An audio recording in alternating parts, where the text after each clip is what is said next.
하나님의 말씀 함께 보겠습니다. 하나님의 말씀은 마태복음 11장입니다. 마태복음 11장 28절로 30절의 말씀을 함께 봅니다. 우리 한 목소리로 함께 봉독하겠습니다. 마태복음 11장 28절로 30절의 하나님의 말씀을 함께 봉독하겠습니다. 시작. 수고하고 무거운 짐진 자들아 다 내게로 오라. 내가 너희를 쉬게 하리라. 나는 마음이 온유하고 겸손하니 나의 멍에를 메고 내게 배우라. 그러면 너희 마음이 쉼을 얻으리니 이는 내 멍에는 쉽고 내 짐은 가벼움이라 하시니라. 아멘. 11월에 들어오면서 저희가 함께 나누는 말씀의 주제는 영생입니다. 다시 오실 주님을 기다리는 마음으로 우리가 예수교 대한성결교회가 외치고 있는 복음이 사중복음, 중생, 성결, 신유, 재림. 근데 이 재림이 오시는 그 사건을 의미한다기보다는 재림으로 인하여 시작되는 세계에 대한 그리움이죠. 열망이죠. 그러니까 예수 그리스도가 오신다고 하는 그 재림의 사건은 어떤 이들에게는 심판의 사건이고 어떤 이들에게는 하나님 나라의 시작을 의미하기도 합니다. 우리는 믿음의 사람들로서 이 땅을 살아가면서 재림을 열망하고 재림을 소원하는 것은 지금의 이 땅의 모습이 의의 나라, 평강의 나라, 희락의 나라가 아닌 하나님의 나라가 아닌 세상이 사탄이 하나님의 그 허락하심 안에서 일정 기간 동안에 이 세상을 다스리고 있기에 이곳은 우리에게 참 평안을 줄 수가 없는 세상입니다. 그리고 저와 여러분의 입장에서 보면 지금은 우리가 적진에서 깊이 들어와서 생활하고 있다는 것이죠. 적진에 들어와 있다라고 하는 것, 우리가 일상의 삶이 아니라는 사실입니다. 그것을 우리가 인지해야 하는 것이죠. 그러니까 우리가 지금 코로나 전국을 맞으면서 우리의 일상이 무너지고 특별한 환경 속에서 특별한 대책과 특별한 대응이 이루어지고 있습니다. 일상적이지 않습니다. 지난 3월 첫 주부터 시작된 이 코로나로 인한 영상 예배로 대체가 되고 또 초기에 마스크 대란을 경험하고 이러면서 이제는 이런 것들도 점차 안정적으로 관리가 되고 있으나 처음에 예배를 드리는데 이 곳곳이 비어 있어서 비어 있다라는 의미보다는 더 정확하게 그 상황을 설명드리자면 가끔 앉아 계셔서 이게 더 맞는 것 같아요. 비어 있는 정도가 아니라 그냥 관계자들, 영상 관계자들만 참석한 예배, 그리고 또 대면 예배로 복원되면서 보여졌던 것이 뭐냐면 다들 지금과 같이 마스크를 쓰고 계시다는 거였습니다. 전혀 상상해 보지 못했던 시간들을 저희가 보내고 있는 것이죠. 그런데 이것도 어느덧 익숙해져 가고 있습니다. 근데 조심스러운 것, 우리가 참 조심해야 되는 것, 그것은 이 익숙함이라고 하는 것인데, 긍정적인 측면에서 이런 방역 당국의 조치, 이것에 대해서 적극적으로 협력하고 이것이 불편함에서 익숙함으로 그래서 잘 생활하는 것, 그 긍정적인 방향이겠지만 한편으로 이러한 상황이 조심스러운 것은 우리의 신앙이 해이해지지 않을까, 게을러지지 않을까 하는 부분이 있습니다. 특별한 상황에서는 특별한 조치들이 발동이 됩니다. 지금 우리는 영적 특별한 상황에, 재난의 상황에 처해 있다, 이렇게 볼 수가 있습니다. 그럼 이때 우리는 이러한 순간에, 이런 재난의 순간, 이때 발동되는 영적 방어막이 있는가, 혹은 이 상황에서 이런 문제들을 해결해 나갈 수 있는 그러한 준비가 우리 안에 있는가를 살펴보는 매우 중요한 시간이 될 것이다, 이런 생각이 듭니다. 평상시에는 알 수 없었는데 전시가 되니까 또 위기의 순간이 오니까 재난의 시간이 왔을 때에 이것을 어떻게 대처하는가, 이것을 어떻게 극복해내는가가 그 사람의 실력이고 그 조직의 능력이 되겠죠. 여러분, 쉬운 상황은 아니지만은 분명한 것은 하나님께서는 감당할 시험밖에는 허락지 아니하신다는 사실을 우리가 기억해야 합니다. 우리가 감당할 수 있고 이겨낼 수가 있습니다. 근데 내 자신의 마음이 흐트러지기 시작하면 그동안에 우리가 훈련받고 배웠고 했던 것들이 다 의미가 없어지는 것이죠.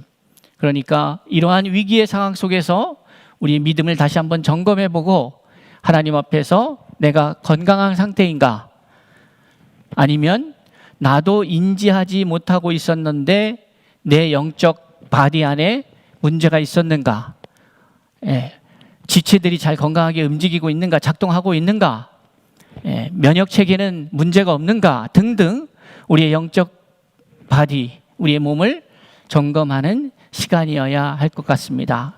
그리고 그렇게 점검한 이후에 다시 문제가 되는 것들은 치료를 하고 회복을 시키고 해야 되는 것이죠. 재림이라고 하는 것 주제로 우리가 함께 나누고 있는데, 이 재림은 바로 예수 그리스도께서 다시 오시사 약속하신 바대로 사도행전 1장에서 천사들이 고백합니다. 너희가 본 그대로 다시 오실 것이다.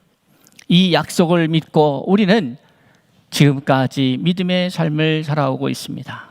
그러니까 우리의 믿음의 목표는 이 땅에서 좋은, 편안한, 좀 더 나은 삶을 사는 것이 우리의 신앙생활의 목표가 아닌 것이죠.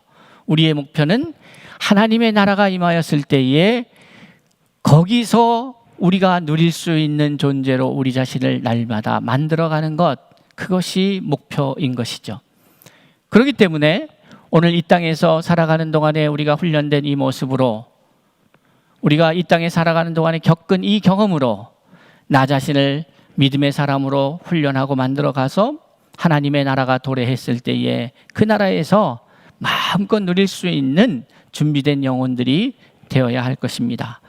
자, 그런 의미에서 재림은 단순히 예수 그리스도의 오심의 문제가 아니고 오셔서 우리를 처소로, 우리를 위하여 예비한 처소로 인도하실 것이고, 그리고 그곳에서의 삶이 우리의 제대로 된 진짜 삶, 그것이 진짜 우리가 살아야 할 삶이라는 것을 우리는 믿어야 합니다. 그러니까 이 땅에서 모든 우리가 잘하거나 잘못하거나 때로는 슬프거나 기쁘거나 등등의 모든 겪게 되는 상황은 하나님 나라의 백성으로서 하나님 나라에서 살아갈 나 자신을 준비하는 과정으로 이해해야 한다는 것입니다.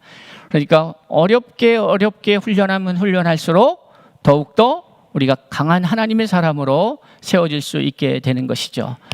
여러분, 환난은 인내를 낳습니다. 인내는 연단을 낳고요, 연단은 소망 있는 자들에게 의미가 있는 것입니다. 힘들고 어려움이라는 것 자체가 의미 있는 것이 아니죠. 소망이 있기 때문에 예수 그리스도께서 다시 오셔서 우리를 하나님 나라의 백성으로, 하나님의 자녀로 우리와 영원한 영생을 누리는 그러한 시간들이 점점 우리에게 가까워오고 있다는 이 희망, 이 소망이 있기에 현재에 권하는 장차 다가올 영광과 좋게 비교할 수 없다는 사실을 우리가 믿기에 지금 우리는 이 시간을 이겨내고 있는 것입니다. 성도 여러분, 우리는 하나님 앞에서 특별한 사람으로 부름을 받은 자들입니다. 영생을 향하여 나아가고 있는 자들이죠. 그 영생이라는 주제에 있어서 대단히 중요한 두 가지 주제를 또한 다루고 있는데, 쉼과 희락이라 이렇게 말씀을 드렸습니다.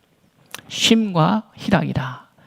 지금은 쉼에 대한 이야기를 이제 우리가 함께 나누고 있죠. 기억하십니까? 첫 번째 쉼을 가지고 얘기하면서 제가 2주차 될 때에 멈춤이다라는 이야기를 함께 나눴습니다. 그 멈춤이다, 시편 62편의 말씀, 잠잠히 여호와를 바라라, 그 말씀. 잠잠해지려면 어떻게 해야 돼요? 잠깐 내가 그냥 일상으로 분주하게 바쁘게 돌아가던 내 삶에서 잠깐 멈춰야 합니다. 멈춰야 해요. 멈추지 못하고 분주하다 보면 어떤 문제가 생깁니까? 실수도 나오고 또 막 열심히 사는데 어느 순간 근데 나는 왜 이렇게 살지? 하고 묻게 되죠. 잠시 멈춰서 여호와를 바라라. 이렇게 시편 기자는 우리에게 말씀하고 있는 것이죠. 그리고 나서 지난주에 우리가 나눈 말씀이 뭡니까? 여호와를 앙망하라. 왜요? 쉼이라고 하는 것을 통해서 우리가 배워야 될 것이 있다면 그것은 쉼으로 나가기 전에 우리에게 멈춤의 시간이 필요하고 멈춰서 가만히 아무것도 안 하고 있는 게 아닙니다. 멈춰 있는 동안에 우리의 뒤를 돌아보고 지금을 보고 내일을 봐야 하는 것이죠. 멈춰서. 그런데 멈춰서 가장 먼저 해야 될 일이 뭘까요? 가장 중요한 게 바로 하나님을 바라는 거예요. 여호와를 앙망하는 거예요. 주님, 어떻게 해야 합니까? 주님, 우리의 상황을 아시지 않습니까? 그러니까 어떠한 상황이 발생했을 때에 우리도 모르게 어떻게 작동하냐면 이 문제를 내가 어떻게 해결할까부터 시작을 합니다. 그래서 이게 해결할 수 있다 생각하면 어떻게 됩니까? 뭐 이 정도쯤이야. 그게 좀 더 자신감이 좀 더 부정적인 의미로 가다 보면 어떻게 돼요? 교만해지는 거죠. 나는 뭐 이 정도쯤이야. 그리고 딱 봐서 이게 내가 감당할 성질의 것이 아니다. 내가 감당하기엔 너무 큰 일이다 하면은 어떻게 됩니까? 겸손해지죠. 긍정적인 마음에서는. 그런데 그 다음에 좀 더 부정적인 에너지로 흐르면 이게 어떻게 돼요? 위축되고 절망 속에 빠지고 좌절되고 하는 것이죠. 그런데 그것은 하나님이 우리에게 기대하는 모습은 아닙니다. 그건 하나님의 자녀들이 갖춰야 될 모습은 아닌 것이죠. 그러면 우리가 어떠한 상황 가운데서 반드시 스텝이 있는데 제일 먼저 해야 될 게 뭘까요? 하나님 앞에 나아가는 것이죠. 아버지 하나님, 어떻게 해서 이런 일이 일어납니까? 무슨 일입니까? 아버지의 뜻은 무엇입니까? 어떻게 해야 합니까? 등등 질문이 많아지기 시작합니다. 그런데 이 질문은 바쁜 상황 속에서는 잘 되질 않아요. 그래서 멈춰야 한다는 거예요. 내가 이 문제를 해결하려고 하고 내가 이 문제를 극복하려고 하는 것, 그럴 수 있죠. 에너지가 있으니까. 그런데 그것이 문제를 해결하는 과정이 아니라는 거예요. 우리는 하나님 앞에 멈춰서 하나님을 바라며 그의 도움을 구해야 합니다. 거기에는 어떠한 종목의 다름과 종목이 어떠하든지 그건 상관이 없는 거예요. 우리가 살아가면서 겪게 되는 모든 일 가운데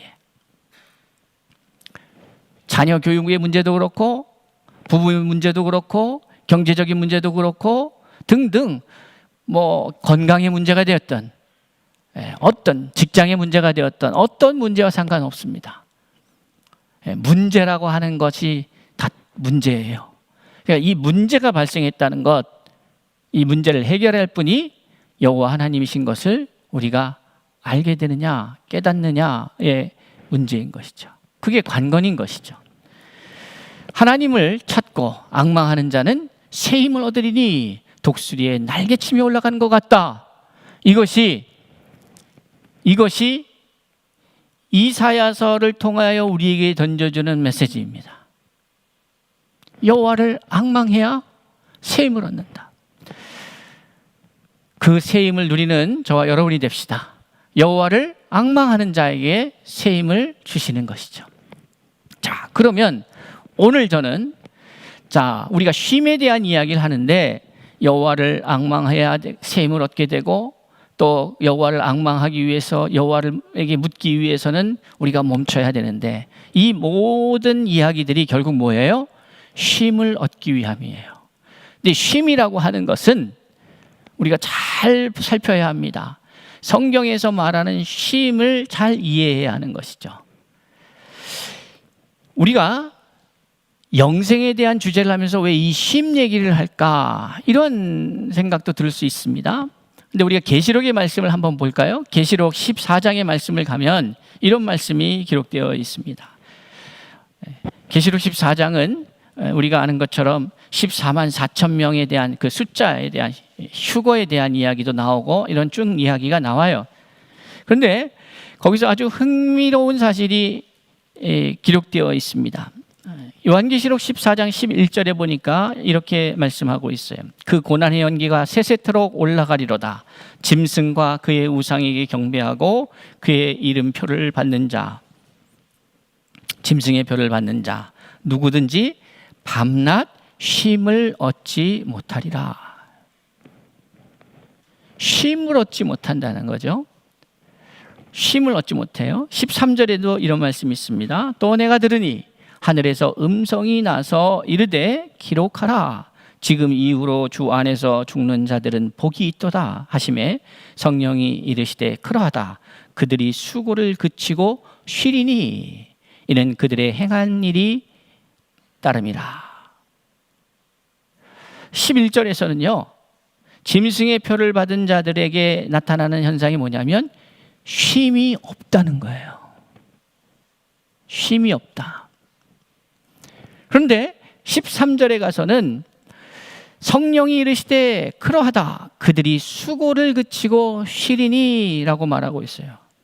그러니까 쉼을 누리는 자가 있고 어떠한 자들은 쉼이 없는 자들이 있는 거죠. 네. 그러면 이거를 간단히 우리가 생각해 보세요. 어떠한 자가 쉼을 누리고 어떠한 자가 쉼을 누리지 못할까요? 믿음 있는 사람이 쉼을 누리는 것이고 믿음 없는 사람이 쉼을 누리지 못하겠죠. 자, 그러면 쉼을 누리지 못하는 실질적인 우리의 삶에서 우리가 쉼을 누리지 못하는 이유가 뭡니까? 여러분은 왜 쉼을 누리지 못해요? 네? 쉼이 뭐예요? 쉼이. 자, 우리가 하나님의 말씀을 대할 때에 중요한 것은 이 말씀은 나한테 주는 거예요. 그럼 여러분 옆에 있는 사람들한테 이 말씀이 주어지는 게 아닙니다. 이 말씀은 정확하게 나를 향해 오고 있는 거예요. 자, 묻죠. 여러분은 쉼을 누리고 계시는지요? 대답할 필요가 없어요. 그거는 여러분이 하나님과 해결할 문제예요. 내가 체면 때문에 목사가 되어서 성도님들이 목사님은 쉼을 누리고 계십니까? 하는데 그냥 온갖 근심과 걱정으로 가득 채워져서 이러고 있는 상황에서 그럼요 하면 뭐 여러분들은 속아주실 수 있을지 모르겠지만은 하나님이 알고 나도 알고 또 누가 알아요? 네? 마귀도 알아요. 그러니까 우리는 신앙생활이 제가 기억하십니까? 제가 한번 올해에도 그 말씀을 드린 것 같아요. 신앙생활할 때 우리가 좀 이기적이어야 한다. 이기적이어야 한다. 여러분, 제가 아까도 말씀드렸어요. 우리가 지금 방역을 위해서 다 마스크를 하고 계시죠? 이게 나를 보호하는 측면도 있지만 또 뭐예요? 나의 옆에 있는 사람을 보호해주는 측면도 있는 거죠. 내가 건강하게 잘 지내야 나와 함께 있는 이를 돕는 거예요. 나는 챙기지 않고 남을 돕는다고 남의 간섭하고 막 하는데 내가 병나 누워버리면 내가 일꾼이 아니라 짐꾼이 되어버리면, 일감이 되어버리면 안 되는 거죠. 일감이 되면, 내가 짐이 되면 안 되잖아요. 내가 일꾼이 되어야 하는데 일이 되어버리고 짐꾼이 되어야 하는데 짐이 되어버리면 안 되는 거죠. 그러니까 철저히 나는 내 믿음을 지켜야 되고 건강하게 영육 간의 강건함을 유지해야 그것이 나와 함께하는 이들을 위한 것이 되는 것이죠. 어찌됐건 우리는 우리가 쉼을 누리기 위해서는 염려와 근심으로부터 자유해야 합니다. 그렇지 않아요? 그렇죠? 염려가 있고 근심이 있는데 쉼을 누릴 수는 없는 거예요. 왜요? 왜 그럴까요? 하나님이 그렇게 만드셨으니까. 만드신 거예요. 그러면 어떠한 사람이 염려를 안 합니까?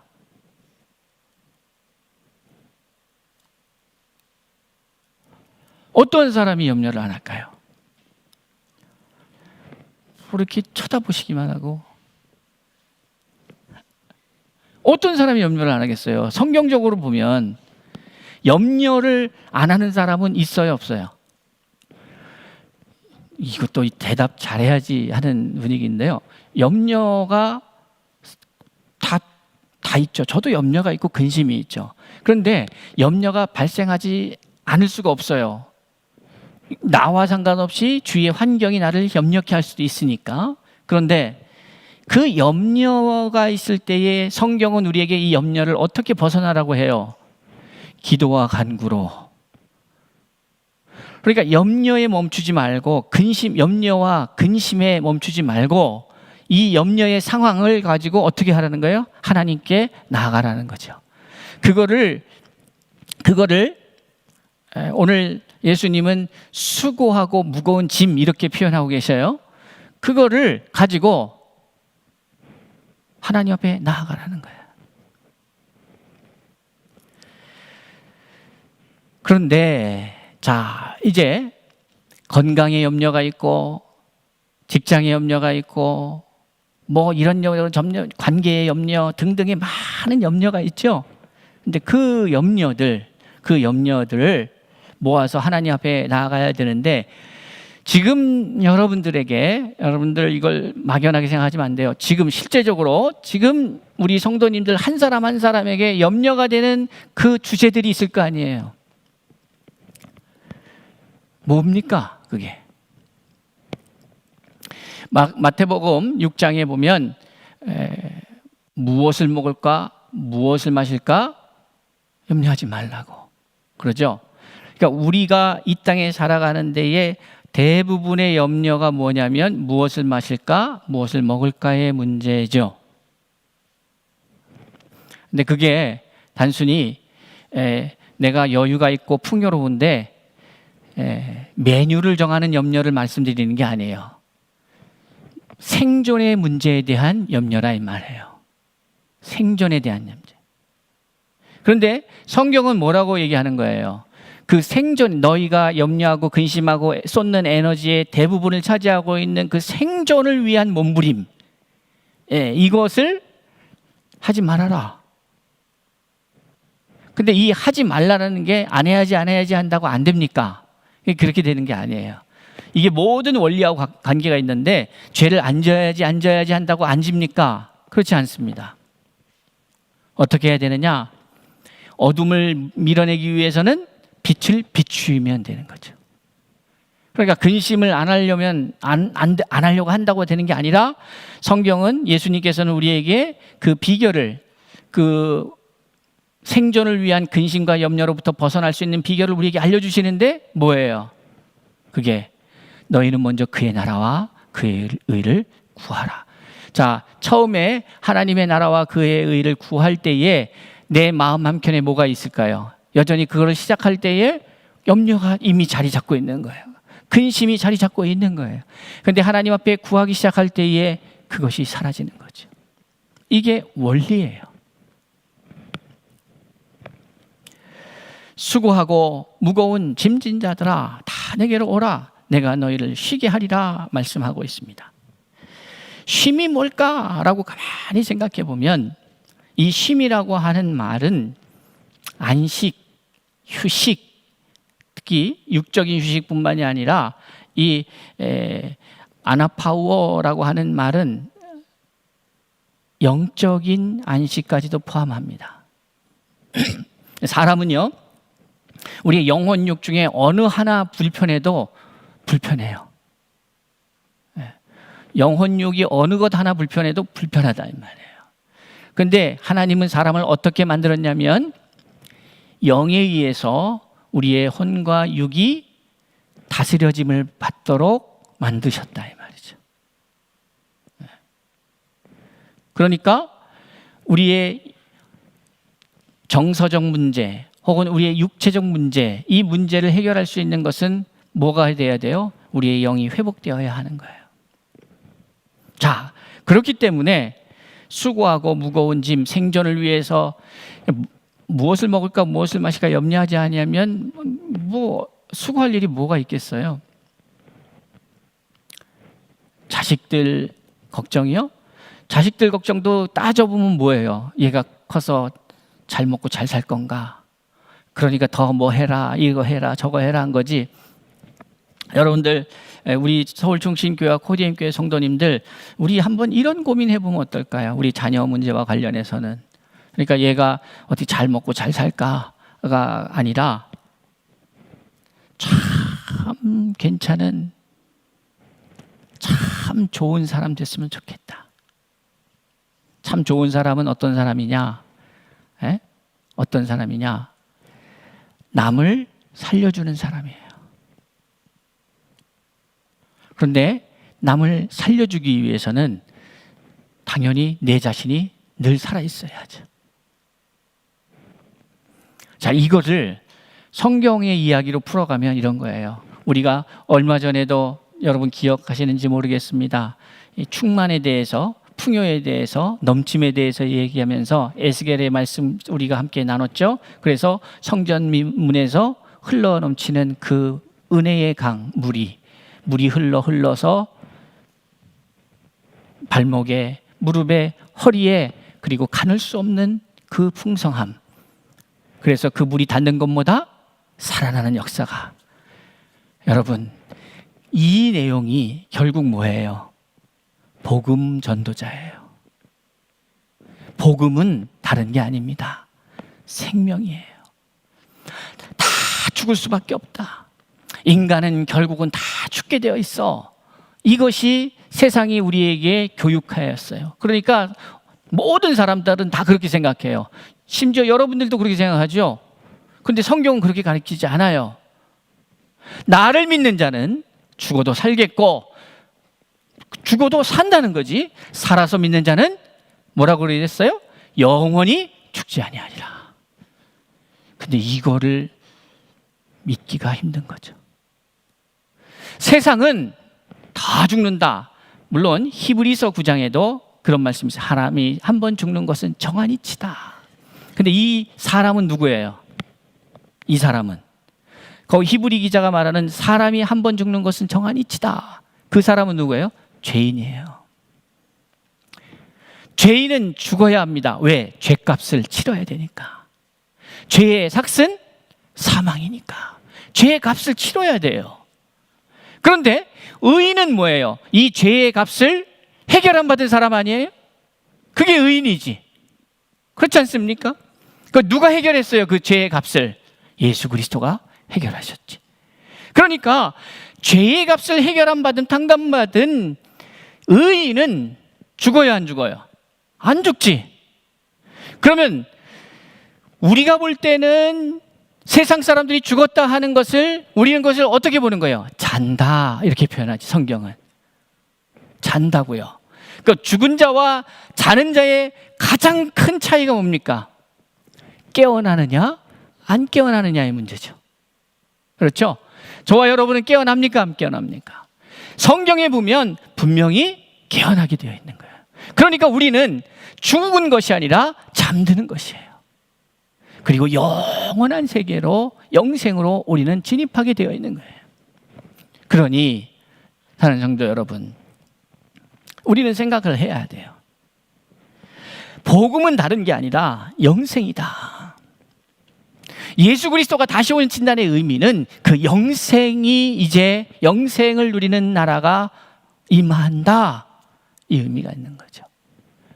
그런데 그러기 위해서 우리는 그 영생의 세계에서 누리게 되는 이 쉼, 이것은 생명을 만들어내고 그 생명을 계속해서 생산할 수 있는 컨디션 상태로 유지되는 것, 그것이 쉬는 거예요. 그러기 위해서는 이 쉼이 어디로부터 나오느냐? 하나님으로부터 나오는 거지. 그렇기 때문에 우리가 노력해서 쉴 수 있는 게 아니라는 사실, 우리가 뭔가 좀 더 많이 벌어놓고 은행에다 쌓아놓으면 우리가 쉴 수 있다? 천만의 말씀입니다. 거기서 쉼이 나오는 게 아니라 하나님으로부터 나오기 때문에 우리는 잠시 멈춰서 하나님을 바라봐야 되고 하나님을 앙망해야 된다는 거예요. 그래야 그 쉼을 누릴 수 있으니까. 그리고 이 쉼의 의미에는 창조의 역사가 들어가 있는 거예요. 쉬는 것은 우리가 일반적인 의미에서도, 세상에서 말하는 일반적인 의미에서도 쉰다고 하는 것은 뭐예요? 다음에 뭘 위해서죠? 오늘 쉬는 것은 내일을 준비하는 거죠.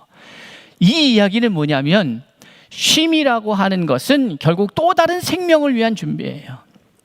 그러니까 복음은 영생인데, 생명인데, 예수님께서 수고하고 무거운 짐진 자들아 다 내게로 오라, 내가 너희를 쉬게 하리라. 이게 그러면 와서 쉬게 하기 위해서라고 하는 게 우리가 일반적으로 알고 있는 그런 아무것도 안 하고 걱정 없이 근심 없이 헬렐레 하고 앉기 위해서 즐기기 위해서 있는 거냐? 그게 아니라 이 쉼은 어디로 연결됩니까? 희락으로 연결돼야 되는데, 이 희락이라고 하는 것이 성경에 제일 먼저 언급된 장면을 우리는 돌아봐야 되는 거예요. 이 희락이라는 개념이 어디에서 발견되고 있느냐? 어디에서 나옵니까?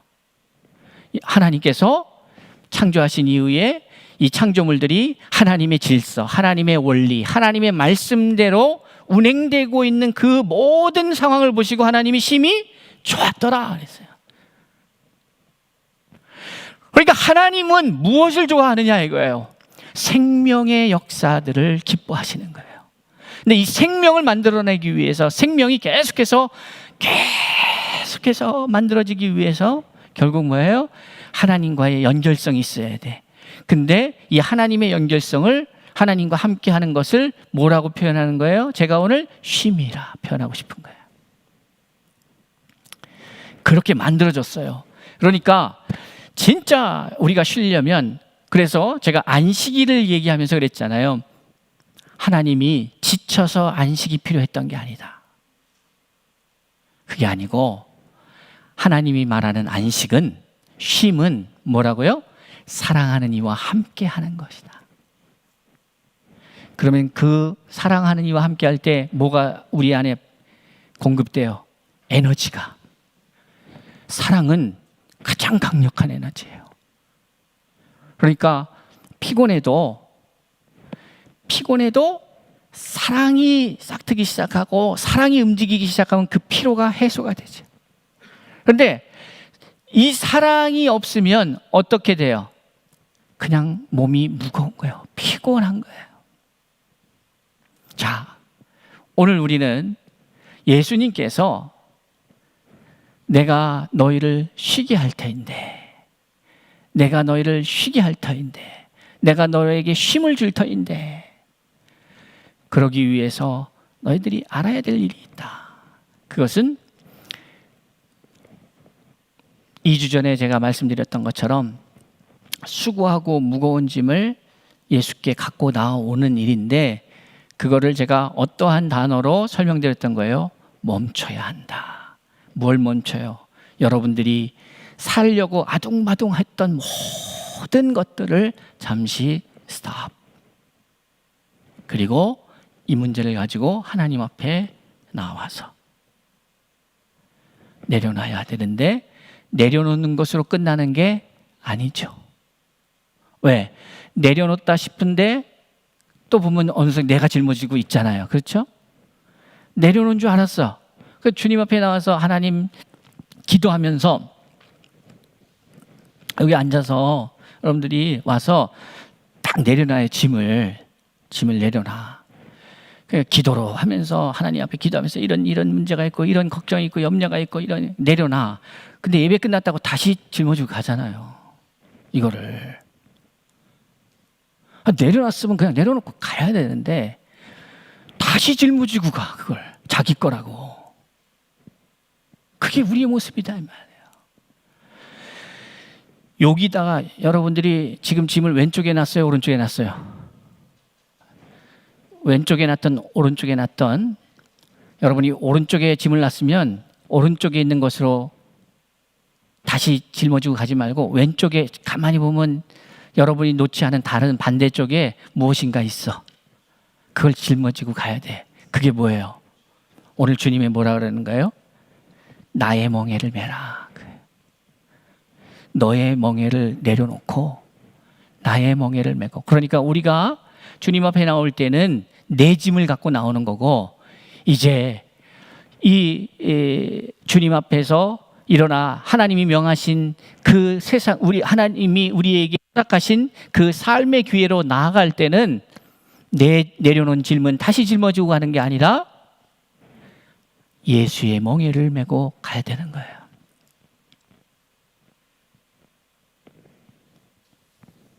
그런데 이러기 위해서는 하나의 조건이 있어요. 온유하고 겸손하니. 이 온유와 겸손은요, 이거를 가만히 생각해 보세요. 이제 이 문장 속에서 이 말씀을 좀 저는 이렇게 한번 생각해 봤어요. 자, 내려놨어요, 내 짐을. 다른 짐을 가지려고 돼. 근데 이게 힘이 들면서도 참 재밌는 게, 우리 인간이 이거를 그래서 벗어나기가 쉽지 않은 게 뭐냐면, 이것 때문에 막 힘들다고 막 뭐라 그러잖아요. 근데 이걸 되게 좋아해요. 그거 아세요? 이거 되게 힘들다고 막 모르는데 이게 없으면 되게 심심해 하고요. 이상해요. 그러니까 못 벗어나는 거지. 이걸 내려놓고 이걸 받아들여야 되는데 이걸 더 좋아해.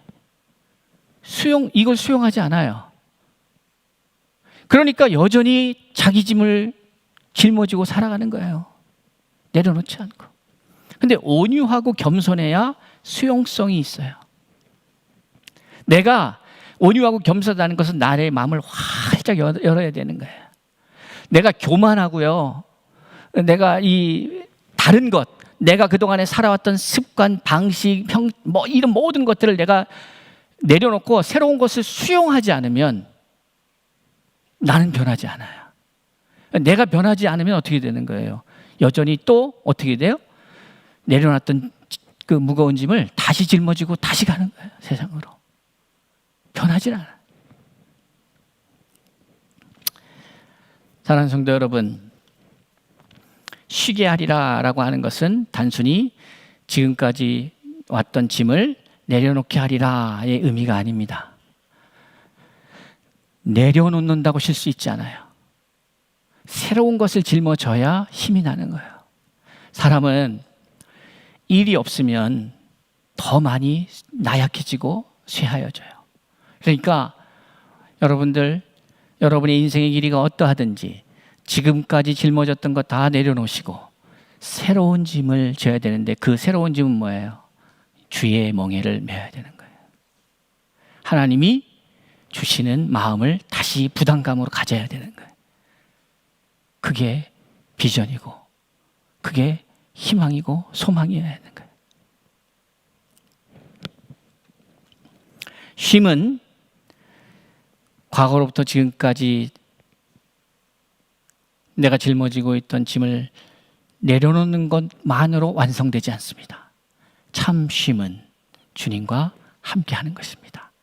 주님과 함께하여 주님의 멍에를 메고 함께 살아갈 때에 참 쉼이 우리에게 있는 것이죠. 그러니까 영원한 쉼이 가능한 것은 영원히 주님과 함께하는 시간이기 때문에 영원한 쉼이 가능한 거예요. 그런데 왜 아까 제가 계시록의 14장에서 읽어드린 것처럼 누구는 쉼이 있고 누구는 쉼이 없느냐? 간단해요. 하나님과 영원히 함께하는 자들에게는 영원한 쉼이 있고, 함께할 수 없는 자들, 하나님과 함께할 수 있는 이유가 뭐예요? 하나님과 너무 틀려.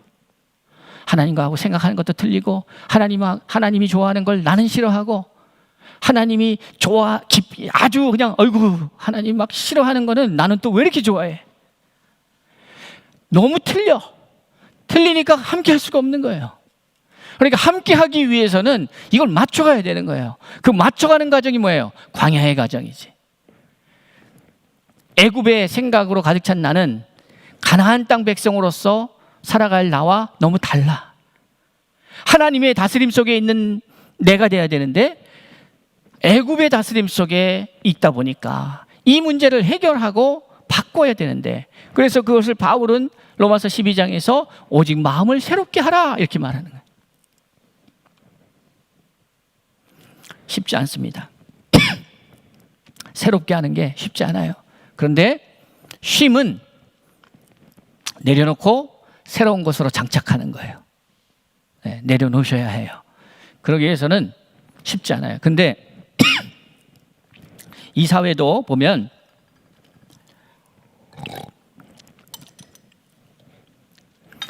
하라 권면하고 바꿔야 된다는 안 하다가도 천재지변이 일어나거나 뭔가 어떻게 내가 이렇게 바꾸지 않았다간 죽게 됐다 뭐 이런 상황이 와야 바꾸는 거예요. 사람들이. 지금이 그때예요. 바꿔야 돼요. 우리의 생각을 바꾸지 않으면 지금 내가 직면한 것은 한 번도 경험해보지 않은 시대이기 때문에 경험을 갖고 이거를 대처한다? 실패합니다. 그러니까 하나님 앞에 물어야 돼요. 하나님 앞에 나아가서 내 짐을 내려놓고 묻고 듣고 그 다음에 어떻게 돼요? 결실을 맺는 것은 행하는 자다. 행하는 것. 근데 행하는 게 내가 배워왔고 경험했던 지식을 기반으로 행동하는 게 아니라 이거 다 내려놓고 하나님으로부터 배운, 하나님의 멍에를 메고 하나님으로부터 배운, 아버지로부터 배운 그것대로 행하는 것. 그거를 예수님이 뭐라고 그런 거예요? 주여 주여 하는 자마다 다 천국에 갈 것이 아니고 아버지의 뜻대로 행하는 자. 뜻대로 행하는 자. 내 뜻대로 행하는 자, 내 경험대로 행하는 자, 내 지혜대로, 내 지식대로 행하는 자가 아니고 하나님의 뜻대로 행하는 자. 저와 여러분은 하나님의 뜻대로 행하는 자들이 됩시다. 그리하여서 우리가 참 쉼을 얻게 될 수 있는 것은 하나님과 함께할 때 가능한데, 하나님과 함께하는 것이 기쁨이 될 때 가능한 거죠. 하나님이 함께하는 것이 정말 싫다면 그건 쉼이 될 수가 없는 거예요. 여호와를 기뻐하라는 게 어떤 건지를 잠잠히 묵상해 보세요.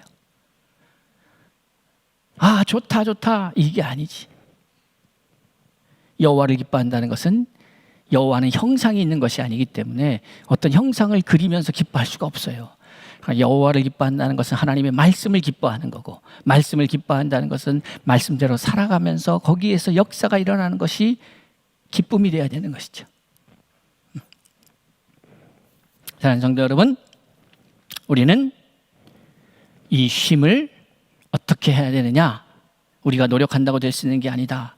오늘 본문의 말씀을 대단히 유심 있게 지켜봐야 될 것이, 쉼이 어떻게 우리에게 임하는가를 보니까 내가 너희를 쉬게 할 거다 이렇게 말하고 있어요. 그러니까 이 쉼의 상황이 나의 노력으로 되는 게 아니라 주어진다는 사실을 알아야 되는 거예요. 이 은혜의 상황이. 그러기 위해서 내가 할 일은 뭐예요?